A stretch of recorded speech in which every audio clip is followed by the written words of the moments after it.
दो बात अगर आप समझ जाए ना, तो आप देखो जीवन की गुत्थी आधे से अधिक सुलझ जाए। जो भी आपके निकट, जो भी आपके पास है ना, वो आपका ऋण बंधु है, उससे आपका लेना देना है। इसमें तो कोई दूसरी बात विचारने की आवश्यकता ही नहीं है।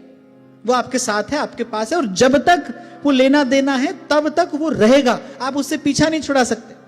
लेकिन उसके साथ साथ वास्तविक सत्य यह है कि वो एक जीवात्मा अपनी यात्रा पर है। वो अपना प्रारब्ध, अपना संस्कार, अपना स्वभाव, अपनी वृत्ति प्रवृत्ति अपने साथ में लेकर आई है। आप कुछ नहीं कर सकते उसमें, आप किंचित भी परिवर्तन नहीं कर सकते वहां पर। ये आपके अधिकार क्षेत्र में ही नहीं है, इसमें आपका कोई अधिकार नहीं है।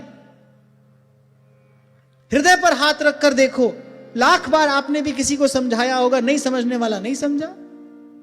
अरे भगवत रसिक देव कहते हैं, हरि आए बन दूत, भगवान आए दुर्योधन को समझाने। अरे दुर्योधन एक न मानी। और अगर वस्तुतः मुक्त होना चाहते हो संसार से, तो कहीं भागने की आवश्यकता नहीं है। इतनी बात सीख लो, आप अपने हिस्से का काम कर दो। ये मत सोचो भाई हमारे करने से कुछ हो जाएगा, हमारे कहने से कोई सुन लेगा, हमारे बदलने से कोई बदल जाएगा। ऐसा नहीं होगा कभी भी। संत तो यहां तक कह रहे कही भली को ना करे। सुधर्म बोधनीकार कहते हैं, बोले कही भली को ना करे, कह रहे तू ना बोल मतिमंद, बोले सब ज्ञानी सब ही चतुर। तुम अपने आप को ही चतुर समझ रहे हो, तुमको ही ज्यादा ज्ञान है। बोले सब ज्ञानी सब ही चतुर, उर प्रेरक हित चंद। अरे जो तुम्हारे हृदय में बैठा तुमको प्रेरणा दे रहा है, वो दूसरे के हृदय में भी तो बैठा है, वो उसके हृदय में भी तो बैठा है।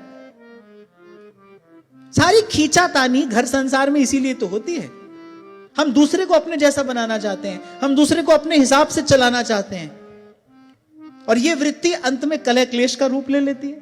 क्योंकि भाई जिसको जो करना है वो तो अपनी वृत्ति अपने संस्कार से करेगा ना। आपके शब्दों से कहीं अधिक शक्ति जो है ना, वो उसके संस्कार में है, वो धकेल रहे हैं उसको किसी और।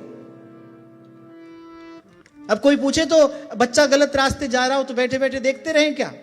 ये भगवान से प्रार्थना करो, उस बालक के निमित्त भगवान का नाम जपो, भजन करो, प्रभु से प्रार्थना करो, प्रभु सहायता करें तुम्हारी।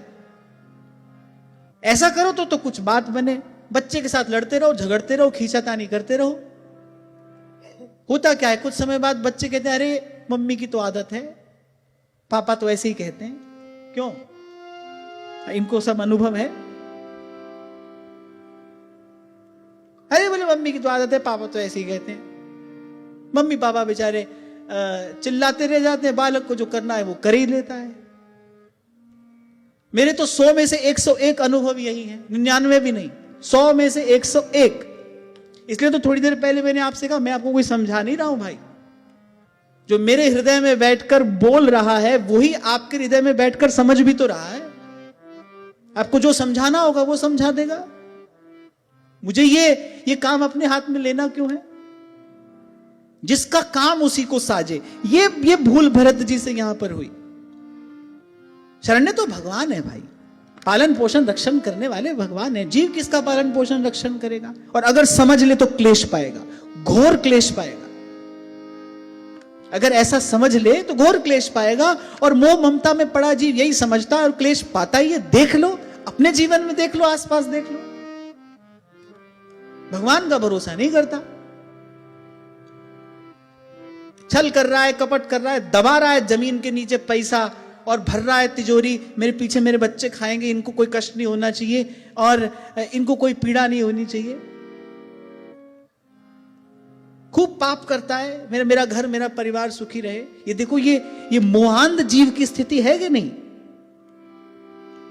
जबकि उसको, उसके परिवार को, उसके बच्चों को सुख दुख अपने भाग्य से पाना है। कर्मा की रेखा न्यारी रे, कर्मा की रेखा न्यारी रे, होनी होके रहे रे विधना टारे नाही टरे, रे विधना टारे ना कर